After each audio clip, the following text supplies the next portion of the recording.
Saludos amigos de UC Salud. En el día de hoy vamos a presentar una entrevista que para nosotros entendemos es de sumo interés. Sumo interés por dos cosas. Primero, la importancia del tema, la actualidad del tema. Y segundo, con la persona que estamos hablando, que es con la doctora Luz Guzmán. La doctora Luz Guzmán es médico neumóloga del Centro Médico UC. Y vamos a conversar con ella sobre un tema que siempre es de actualidad, el asma. Claro. O asma bronquial. Enfermedad que puede comenzar y que muchas veces comienza desde la niñez, pero que también puede comenzar o seguir en la adultez. Nosotros los pediatras, también doctora, y voy a comenzar por ahí, nos hemos dado cuenta que muchos niños que comienzan con asma en la adolescencia desaparecen. Y esa sería la primera pregunta. ¿Qué sucede con el ser humano, después que usted diga que es el asma, ¿verdad? Claro. Es el asma. ¿Qué sucede con el ser humano? Que vemos que muchos niños que primero comienzan con una bronquiolitis o crisis de broncoespasmo, después hacen asma y que posteriormente en la adolescencia se va. Pero vemos otros casos que nunca hicieron crisis de broncoespasmo con un niño, pero comienzan como adultos. Correcto. Bueno, iniciamos definiendo asma. Asma es una enfermedad inflamatoria crónica que se va a caracterizar por un proceso a nivel de la vía aérea, donde el paciente cursa con cuadros de hiperreactividad bronquial. Entiéndase por hiperreactividad como una respuesta exagerada de la vía aérea ante estímulos que son comunes y normales del medio ambiente. Una respuesta exagerada ante los conocidos aeroalérgenos que tenemos en el ambiente, donde el paciente puede cursar con obstrucción de la vía aérea que puede ser reversible completa o parcialmente, pero también tiene una característica y es que es intermitente. Esta obstrucción, este cuadro no permanece durante todo el tiempo, sino que entra en periodos de control, que bien, ahí podríamos responderle su segunda pregunta. ¿Qué pasa con estos niños que son asmáticos, entrando a la adolescencia, no vuelven a presentar nuevos episodios de asma? Están en control de la enfermedad. La siguiente pregunta, que entiendo que se estaría haciendo nuestra audiencia, sería, ¿se curaron? Realmente no. El asma permanece silente, esperando la oportunidad, llámese un proceso infeccioso respiratorio, una gripe común, una exposición a aeroalérgenos, para volver a aparecer otro episodio de broncoespasmo. Y efectivamente, tenemos la población de aquellos pacientes que tuvieron una niñez tranquila, una niñez totalmente asintomática, sin grandes antecedentes respiratorios, pero cuando entran en la adultez empiezan a presentar estos cuadros de hiperreactividad, esta crisis asmática, y sí, cuando se les realizan las pruebas de función pulmonar, se trata de pacientes asmáticos que acaban de debutar en la adultez. Doctora, para que el público entienda, estamos hablando de la gente que se le aprieta el pecho, ¿verdad? Exactamente. El público dice, porque usted está hablando crisis de hiperreactividad bronquial y cosas muy lindas, pero gente que se aprieta del pecho, ¿verdad? Que son las crisis de broncoespasmo, donde el aire entra fácil, pero es difícil salir, cosa al contrario de lo que la gente cree. Exacto. Dice que le hace falta el aire, pero es que hay un atrapamiento de aire y hay una dificultad.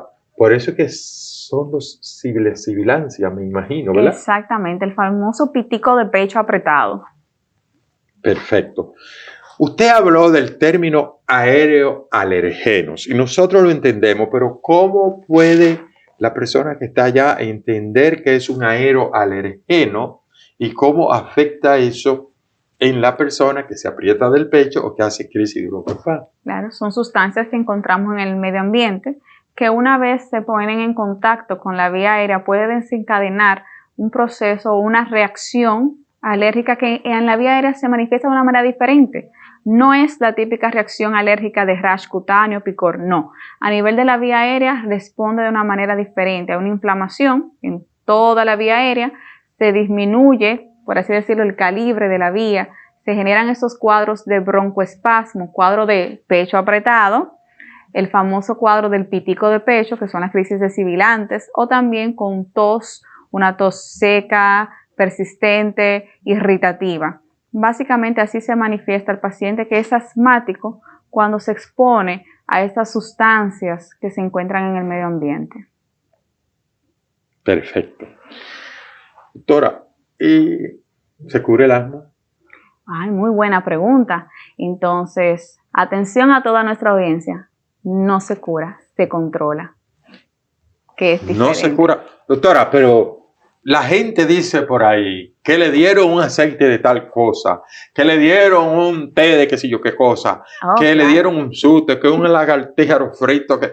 Dígame de todo eso. Aceite de hígado de higuera. Y que lo afirman y lo confirman que se le quitó porque le di tal cosa. No. Estos remedios caseros realmente no curan la enfermedad. Doctora, usted está metiendo en un problema. Claro. Entonces, ¿qué es lo que hace? Es que la enfermedad se queda como en un receso por un tiempo. Sí. Como que está dormitando. Está dormitando. Y todos esos aceites que limpian el pecho. Saben muy mal, pero no hacen nada. Doctora, pero usted va a tener problemas con las abuelas que están mirando este programa. No, las abuelas son mis amigas. Que no hacen nada. No. Realmente es lo que en medicina conocemos como efecto placebo. Una sustancia que la gente la toma más con fe que con otra cosa, ¿verdad? Pero realmente no tiene un efecto. ¿Qué sucede? Eso más lo asocian a los niños. Niños que tienen ya largo tiempo, con crisis asmática, niño que tienen que acudir vía emergencia hasta 3 veces durante la noche, porque el niño se aprieta.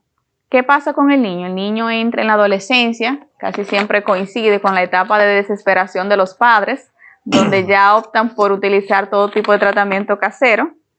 Y ahí viene el aceite de hígado de higuera, aceite de un sinnúmero de cosas, ¿verdad? Pero no es que estos remedios han curado al paciente, es que el paciente acaba de entrar en una etapa de control de la enfermedad. Un paciente adulto, siempre que tiene crisis de broncoespasmo, crisis del pecho apretado, ¿debe de ir al médico? Por supuesto, claro que sí. ¿Qué sucede con el adulto asmático? Y esto es muy importante. El asma que debuta durante la adultez tiende a tener una evolución un poco más tórpida que en los niños. Es decir, este paciente tiene alto riesgo de tener un asma de difícil control, un asma grave. Y si el paciente comienza a automedicarse con una terapia inadecuada, el asma entra en lo que se conoce como el famoso remodelado de la vía aérea, porque habíamos dicho anteriormente que había un estado de inflamación, ¿verdad? Se remodela. ¿Qué sucede cuando se remodela? Esa disminución del calibre de la vía aérea que anteriormente era reversible, que era intermitente, puede quedar fija. ¿Y qué pasa con eso? Bueno, pasa que el cuadro de dificultad respiratoria se vuelve ya más persistente, la dificultad, por no decir fija. Los equivalentes asmáticos, llámese la tos seca, irritativa, persistente, se tornan más permanentes. Todo eso secundario al proceso de remodelación de la vía aérea. Entonces, recomendación, adulto, te estás apretando del pecho. Esa debe ser tu señal de alerta para salir corriendo a consulta, pero ya. Quiero saber, bueno, usted ha hablado de alergenos, de hiperreactividad bronquial, pero ¿de dónde sale esto? ¿Esto es por alimento? Esto, ya usted dijo ambiente. Y cuando dice ambiente, veo que los vehículos traen una especie de filtro para controlar polen. Pero yo digo, el polen se ve más en los árboles. En otros países. En otros países, sobre todo Estados Unidos. Sí, en Estados Unidos. Sin embargo, en los concesionarios de vehículos, y dicen que sí, que eso hay que cambiarlo aquí. Luego usted me va a contestar eso. Pero, ¿qué tiene que ver básicamente? ¿Cuáles son los principales desencadenantes? Yo veo, por lo menos en pediatría, que mandamos a hacer muchas pruebas a los alergólogos pediatras, donde determinan si hay un alimento.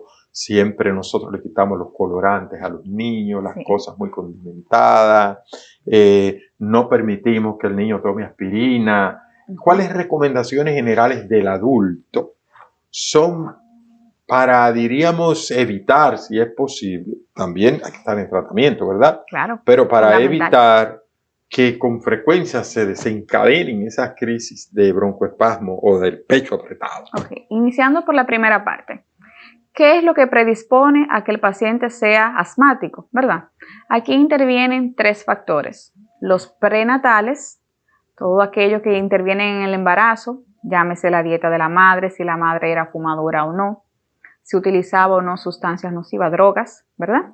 Luego intervienen lo que son los aspectos propios del medio ambiente, donde vive esta persona, si hay áreas de gran contaminación. Por ejemplo, en países como México, donde la tasa de contaminación ambiental es sumamente alta, pues asimismo de alta es la tasa de enfermedades respiratorias.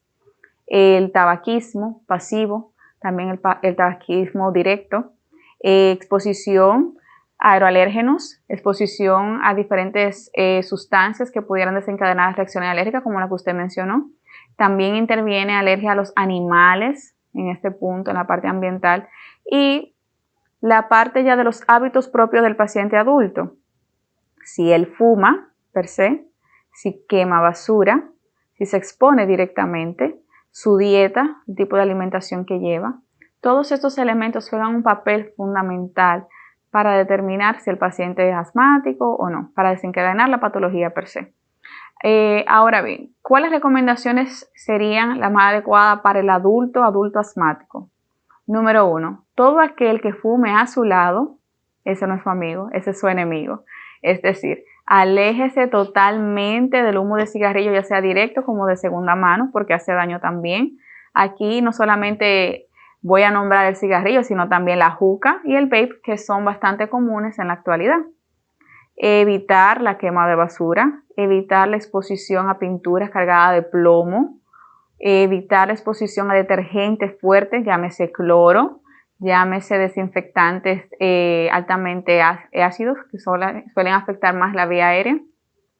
Si se ha demostrado a través de un test de alergia que estos elementos a los que usted resultó ser alérgico en el test, en el PIC test, también le desencadenan crisis de broncoespasmo, o sea, el cuadro de dificultad respiratoria, entonces sucede que su asma está asociado a este elemento y también debe evitarse.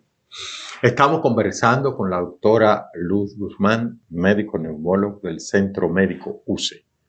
Pausamos y en breve retornamos ya para la parte final de su espacio UCE Salud.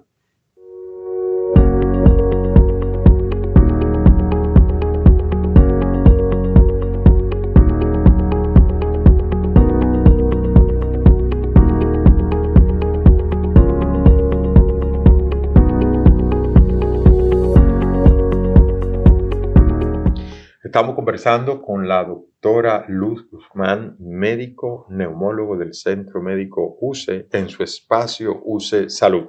Doctora, y ya para terminar, siempre yo he escuchado de que hay mitos en esta enfermedad. ¿Es cierto que hay mitos? ¿Cuáles serían los mitos más frecuentes de la gente? Bueno, podemos nombrar los 5 principales mitos de asma en la actualidad. Número 1, ¿el COVID desencadena asma? Es una pregunta muy frecuente en la consulta.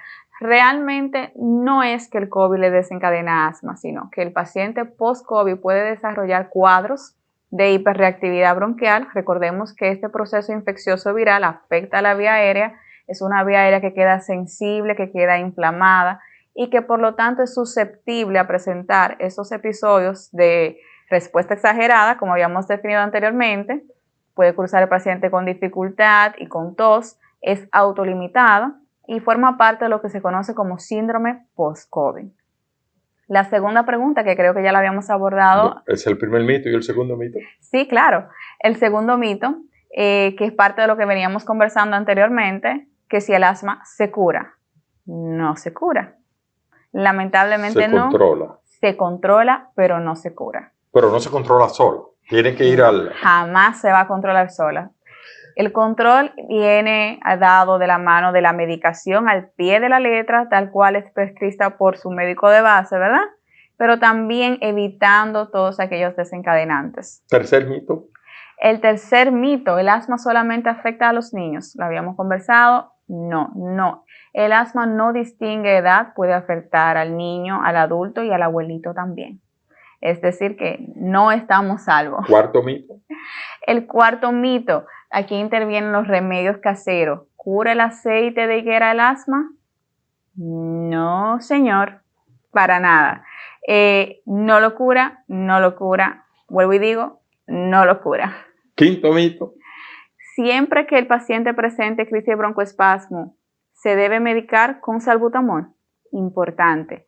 Salbutamol no es un tratamiento fijo para la enfermedad, es un tratamiento de rescate y solamente debe utilizarse bajo supervisión médica. Padres, si nos ven, cuando su niño se apriete, no vayan corriendo a la farmacia a comprar salbutamol. Acudan a un centro de salud para que su niño sea correctamente evaluado y correctamente medicado. Y sé que eran 5, pero voy a agregar un bono. ¿Producen adicción el tratamiento del asma? Para nada. Lo único que produce es una calidad de vida mucho mejor al controlar las manifestaciones de la enfermedad.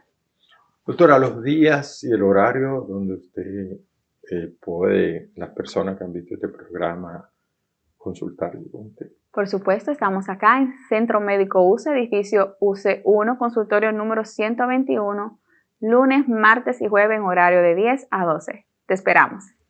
Bien, hemos conversado con la doctora Luz Guzmán, médico neumólogo. Agradecemos, doctora, su gentileza y su manera tan clara de abordar este tema del asma. Ustedes llévense de los consejos que acaba de dar la facultativa en esta materia. Será hasta una próxima entrega de UC Salud.